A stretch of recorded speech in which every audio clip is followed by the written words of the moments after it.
Empresas feitas para vencer. Por que algumas empresas alcançam a excelência e outras não? Jim Collins. Como as empresas vão de boas a excelentes? O que elas fazem de diferente em relação a seus concorrentes? Para responder a essas perguntas, Jim Collins e sua equipe estudaram 3 grupos de empresas americanas: empresas feitas para vencer, empresas de comparação direta e empresas de comparação não sustentadas. Ao longo de sua pesquisa, Collins e sua equipe examinaram mais de 6.000 artigos de imprensa e 2.000 páginas de entrevistas com executivos.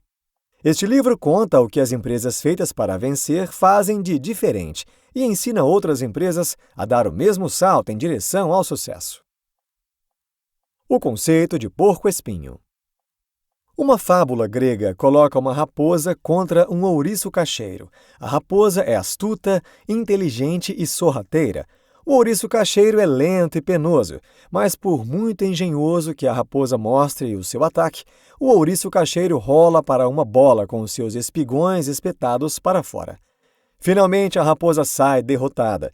O ouriço cacheiro conhece os seus pontos fortes e agarra-se ao que faz melhor. As empresas boas e grandes são como os ouriços, concentrando-se no que fazem melhor do que qualquer outra organização. Por exemplo, a drogaria Walgreens deixou Eckerd, uma cadeia de farmácias rival, na poeira entre 1975 e o ano 2000, concentrando-se num conceito de ouriço cacheiro com clareza e consistência. A Walgreens procurou tornar-se a drogaria mais acessível da América. Escolheu locais de alto tráfego e foi pioneira na ideia de comprar por drive-thru. A Walgreens casou o seu foco na conveniência com o objetivo de aumentar o seu lucro por visita do cliente. O seu zelo nestas 2 áreas impulsionou a ascensão ao topo, e você também pode encontrar o seu conceito de porco-espinho, considerando o que surge na interseção de 3 ideias. O que eu posso fazer melhor do que qualquer outra empresa? E o que é que eu não posso fazer melhor? Como é que eu ganho dinheiro com isso? E que tipo de trabalho desperta a minha dedicação sincera? Os passos que uma organização dá em alinhamento com o seu conceito de porco-espinho conduzem a grandes e pequenas realizações. Estes avanços constroem resultados visíveis que energizam todos os envolvidos. Empregados entusiastas e unidos empurram mais forte e mais rapidamente as empresas para o seu objetivo. O sucesso vem de pequenos impulsos na direção certa. Empresas feitas para vencer parecem passar por uma transformação repentina e dramática. As próprias empresas, no entanto, muitas vezes não sabem que estão até mesmo em meio a uma mudança.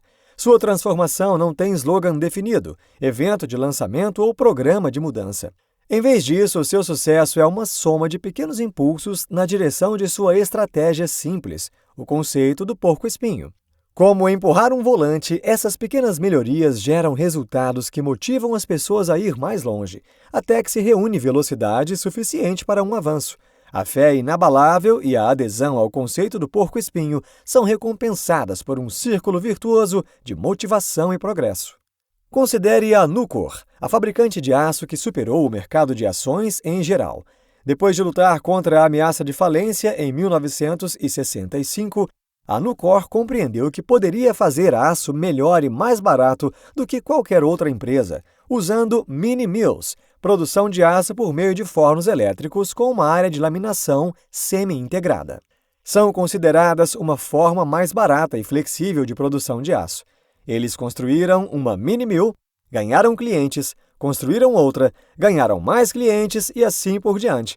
Em 1975, o CEO Ken Iverson percebeu que, se eles continuassem a caminhar na mesma direção, poderiam um dia ser a empresa de aço mais lucrativa dos Estados Unidos. Demorou mais de 2 décadas, mas finalmente o objetivo foi alcançado. As empresas concorrentes não se esforçaram para construir de maneira consistente o ímpeto em uma direção. Em vez disso, tentaram mudar a sua sorte com mudanças dramáticas e aquisições apressadas. Como esses resultados foram medíocres, eles ficaram desanimados e foram forçados a mudar, não deixando assim o volante ganhar velocidade. O sucesso vem de pequenos impulsos na direção certa. Aceleradores tecnológicos. As empresas feitas para vencer usam novas tecnologias, principalmente para acelerar a sua busca na direção em que já estão indo, mas nunca para indicar a direção em si. Elas veem a tecnologia como um meio para um fim, e não o contrário. As empresas concorrentes muitas vezes sentem que as novas tecnologias são uma ameaça e, para não ficar para trás, caem no erro de implantar o modismo tecnológico sem um plano abrangente. As empresas feitas para vencer, por outro lado, consideram cuidadosamente se a tecnologia específica poderá acelerá-las em seu caminho. Nesse caso, elas se tornam as pioneiras dessa tecnologia específica, ou ignoram. A drogaria Walgreens é um excelente exemplo de como uma nova tecnologia pode ser melhor aproveitada. No início do boom do comércio eletrônico, a drogaria online Drugstore.com foi lançada com grande peso no mercado, e o fato da Walgreens ter sido mais lenta na introdução ao mercado online custou a ela 40% do valor de suas ações. E por isso a pressão para investir nessa tecnologia era muito grande. Em vez de ceder, eles pensaram como a venda pela internet poderia ajudá-los em sua estratégia original.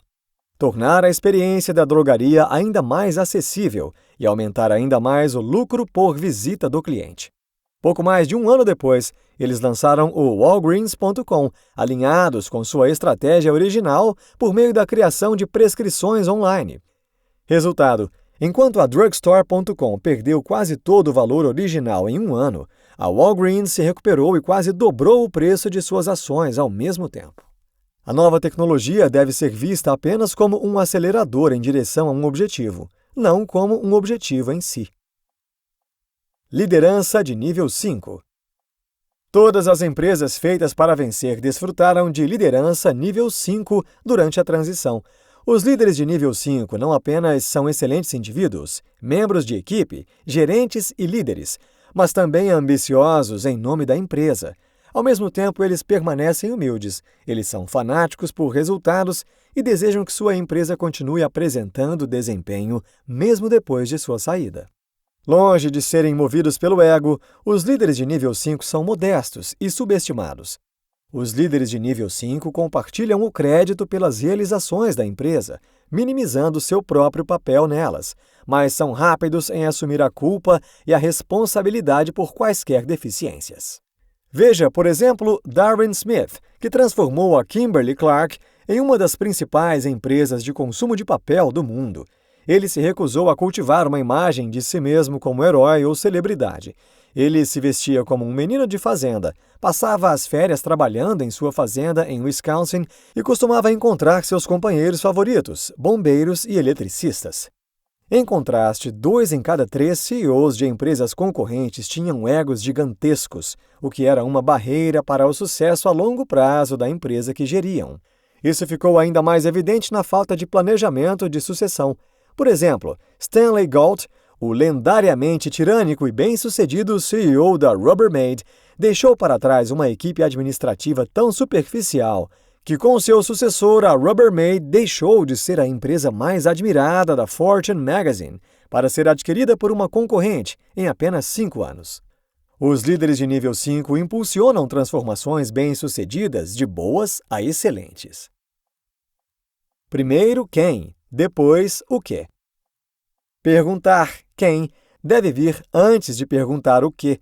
A transformação do bom em ótimo sempre começou com a colocação das pessoas certas na empresa e as pessoas erradas fora dela, mesmo antes de definir um caminho claro a seguir. As pessoas certas acabarão encontrando um caminho para o sucesso. Quando Dick Cooley assumiu como CEO do Wells Fargo, ele percebeu que nunca poderia entender as grandes mudanças que se seguiriam à desregulamentação iminente do setor bancário. Mas ele raciocinou que se conseguisse as pessoas melhores e mais brilhantes para a empresa, de alguma forma, juntos, eles encontrariam uma maneira de prevalecer. Ele estava certo. Warren Buffett posteriormente chamou os executivos da Wells Fargo de a melhor equipe de gestão no mundo dos negócios, visto que a empresa prosperou espetacularmente. Empresas feitas para vencer se concentravam mais em encontrar pessoas com os traços de caráter certos do que habilidades profissionais, argumentando que as pessoas certas sempre podem ser treinadas e educadas. Com as pessoas certas, as empresas não precisam se preocupar em como motivá-las.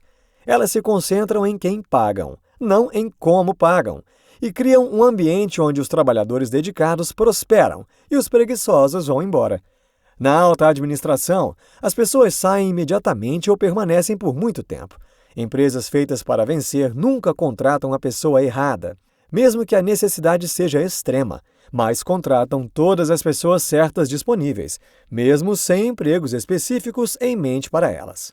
Quando empresas feitas para vencer percebem que têm a pessoa errada, agem imediatamente. Elas irão se livrar deles ou tentar colocá-los numa posição mais adequada. Lidar com as pessoas erradas apenas frustra o resto da organização. As pessoas certas no lugar certo são a base da grandeza. Enfrente a verdade nua e crua, mas nunca perca a fé.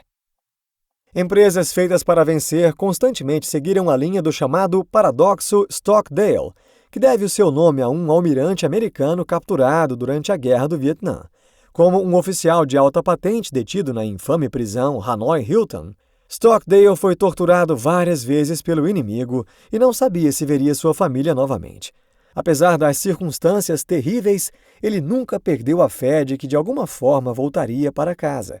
Ele também não se entregou a um otimismo tolo, como alguns de seus companheiros de prisão, que acreditavam que estariam em casa no Natal e ficaram com o coração partido quando isso não aconteceu. Mais tarde, Stockdale creditou sua sobrevivência à habilidade de confrontar os fatos de sua situação, enquanto ainda mantinha a fé. Da mesma maneira, empresas feitas para vencer enfrentaram os fatos brutais de sua realidade e ainda assim mantiveram a fé inabalável de que de alguma forma prevaleceriam no final. Quer enfrentem forte concorrência ou mudanças radicais na regulamentação, as empresas feitas para vencer lidam com os fatos de frente, em vez de enterrar a cabeça na areia, e ainda assim conseguem manter o ânimo. Por exemplo, quando a Procter & Gamble, P&G, invadiu o mercado de produtos baseados em papel, os dois principais participantes reagiram de maneira muito diferente. O líder de mercado, Scott Paper, sentiu que seu jogo estava acabando e que eles nunca poderiam competir contra um gigante como a P&G. Eles tentaram diversificar e permanecer em categorias onde a P&G não competia. Ao mesmo tempo, a Kimberly-Clark aproveitou a oportunidade de competir contra os melhores e até fez um momento de silêncio para a P&G em uma de suas reuniões executivas. O resultado, 2 décadas depois, a Kimberly-Clark na verdade era a dona da Scott Paper e dominava a P&G em 6 das 8 categorias de produtos. O sucesso requer enfrentar a verdade nua e crua, sem nunca perder a fé. Seja um líder encorajador. Um líder forte e carismático pode ser ineficiente se isso significar que seus liderados escondem dele a verdade indesejável. Nas reuniões de gestão, os líderes devem assumir o papel de moderadores, fazendo perguntas para despertar opiniões verdadeiras, não dando respostas prontas. Os líderes também devem incentivar os debates nas reuniões para que as melhores decisões possíveis sejam tomadas.